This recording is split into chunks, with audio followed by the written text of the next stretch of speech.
Welcome back to Master Your Ash. Today I'm going to be reviewing the best cigars of 2025. This is always one of my favorite review videos to make every single year, as it encapsulates every cigar that I had the opportunity to enjoy, whether it was on camera, off camera, as part of a live stream. Preamble to the list: I always like to say that I do not include Cuban cigars because they are unavailable to the majority of people that watch the show. I do not include cigars that were released in previous years, except as honorable mentions if I should smoke them during the calendar year that the list is released in. The reason for this is simply because of the fact that I feel as though we have so many cigars that get released every single year, and I like to do the due diligence of keeping what I have reviewed previously in the past, and then focusing on the new cigars that were released for this calendar year. The cigars are separated based upon two different ring gauges. So there is the 52 and below, along with the 54 and above. That is specifically because of the fact that most of the time a blender is blending things completely different when it comes to the 54s and above versus the 52s and below.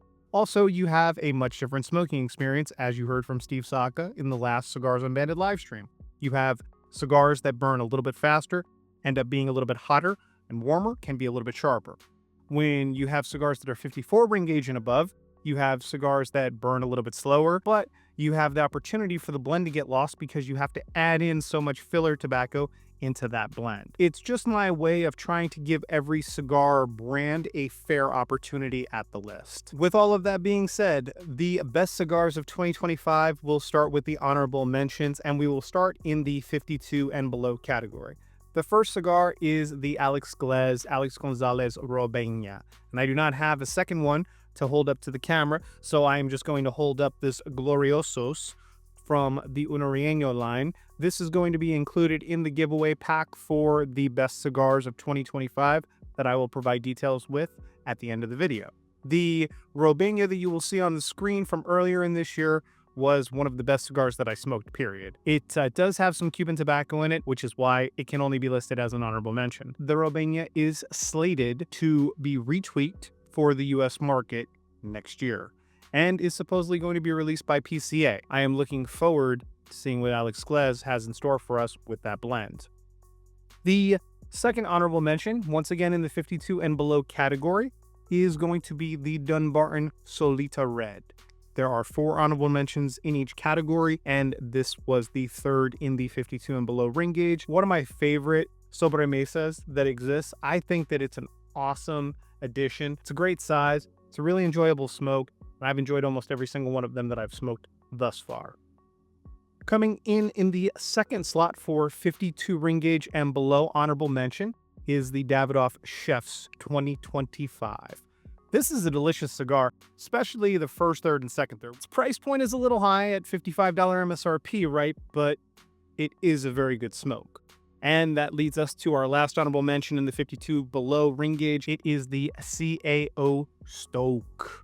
The Stokk has a pipe blend of tobacco mixed with it, similar to a Stillwell Dunbarton, and it's a delicious cigar. You honestly would not realize that you are smoking a pipe tobacco infused cigar through much of the smoking experience, and it does offer some of those really unique notes. Kind of brings you back to the CAO Amazon Basin, which I believe I had mentioned in my review. And it's just one of those cigars where $13, completely unique smoke. If you enjoy pipe tobacco in any way, shape, or form, I think that you're gonna love it. And even if you don't enjoy pipe tobacco and you're just a cigar fan, I think that it's unique and interesting. Moving into the 54 and above ring gauge cigars, the honorable mention number 4 is the Bandolero Premium Magnificos. This is a $42 MSRP, so it is also on the higher side of things. I did enjoy the creaminess. The flavors were all very just luscious and elegant, and it was a delicious smoke. The problem was that I smoked the smallest ring gauge, which was not the Magnificos, and then I was told by everybody that I had basically gotten the wrong one, and that the Magnificos is completely different. The Magnificos is not that much different. It is different. It is better for sure. They are right about that. But one of them is like $24 and the Magnificos is $42. I just don't think that it's worth more than an honorable mention. I think that it's a solid cigar. And if you have the discretionary funds for it, yes, it is delicious. You should try it. But it's not better than the third honorable mention, which is the Definition Anillo. Now, this is a $16 cigar. It is almost the exact same size. Granted, it is box press, but it is above a 54 ring gauge. And, well, it's a 54 ring gauge.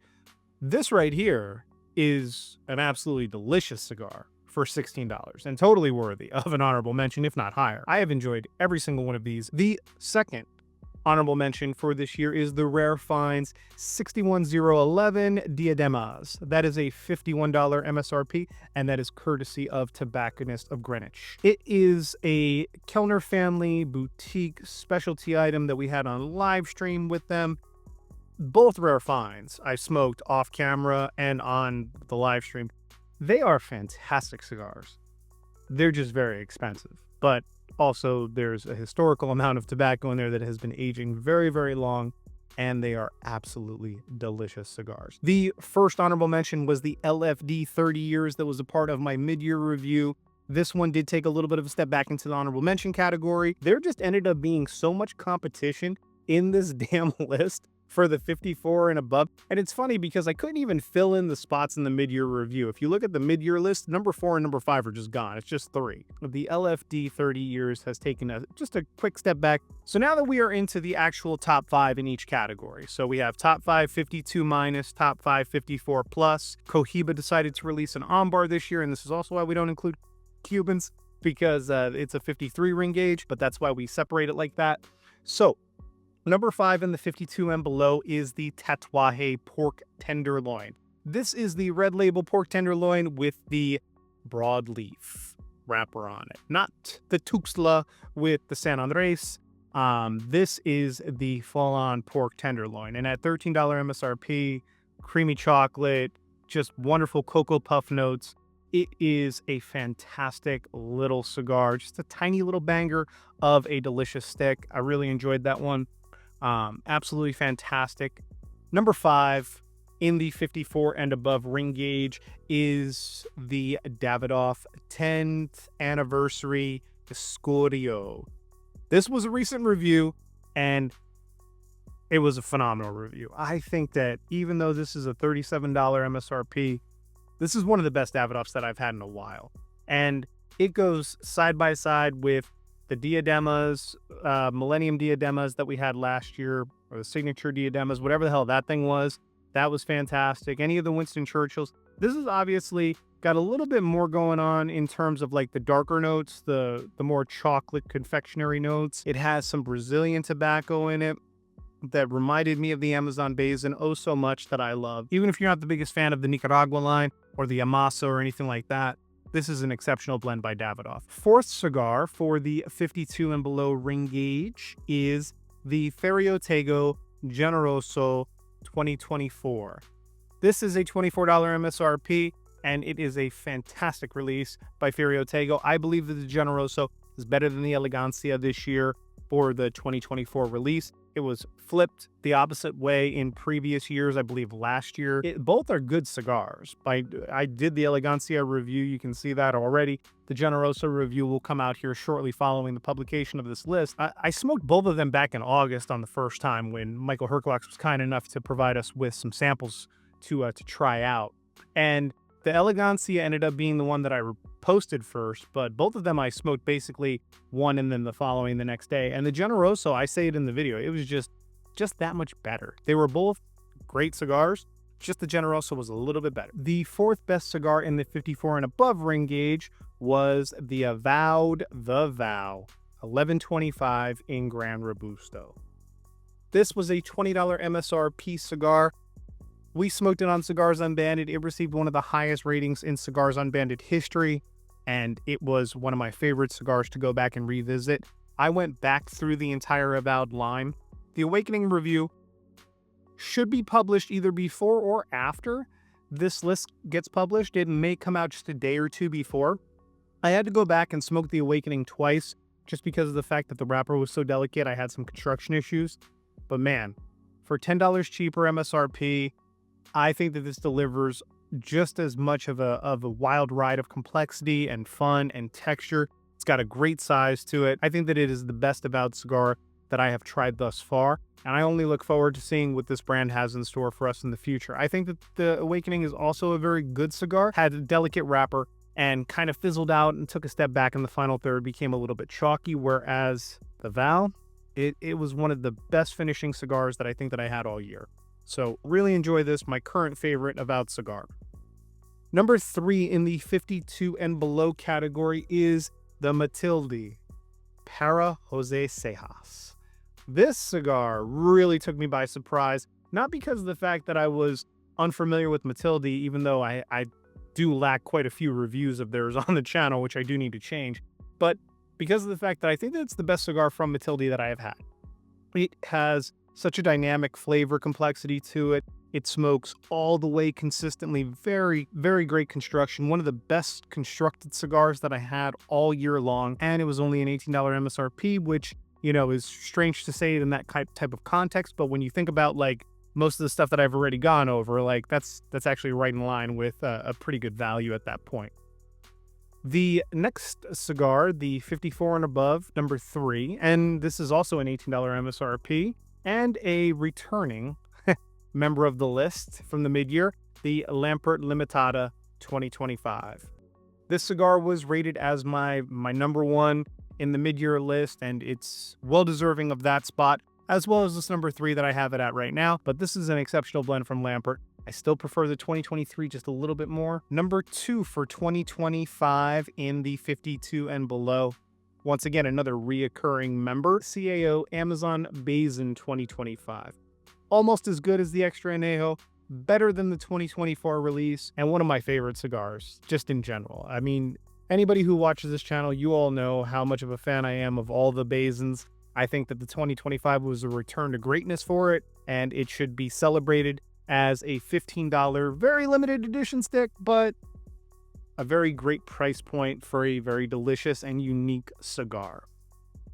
The second best cigar, the 54 ring gauge and above category, is the My Father, Flor de las Antillas, San Andres Toro. It is such an exceptional cigar, $13 price point, Toro size. It delivers that dark, really rich, robust, complex chocolate note without any punchiness, without any like overt spiciness, just creamy, smooth, luxurious, luscious. My number 1 cigar in the 52 and below ring gauge, drum roll, is the AG Ambassador 109. This cigar by Alex Gonzalez is absolutely phenomenal. I wish that I had an extra one. I smoked all of them that he sent me. So if I do get my hands on some before the end of the year, I will throw them in the pack. But once again, being that I smoked through all of my AG cigars, this Gloriosos is going to have to do for the time being.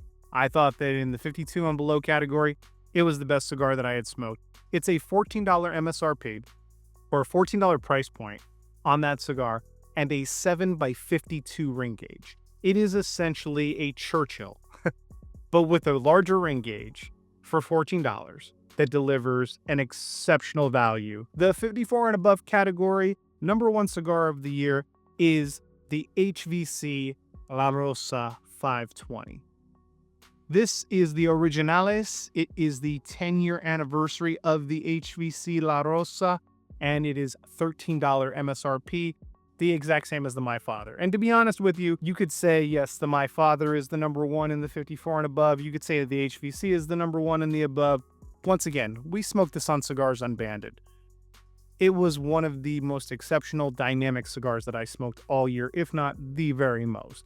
And for HVC, a brand that I feel as though that ever since the Havana 500, I really haven't had one. That and the Black Friday and the short Gordo. Those 2 cigars were exceptional. They were very good. This is the best cigar that I feel as though I have ever had from them, and I absolutely love it.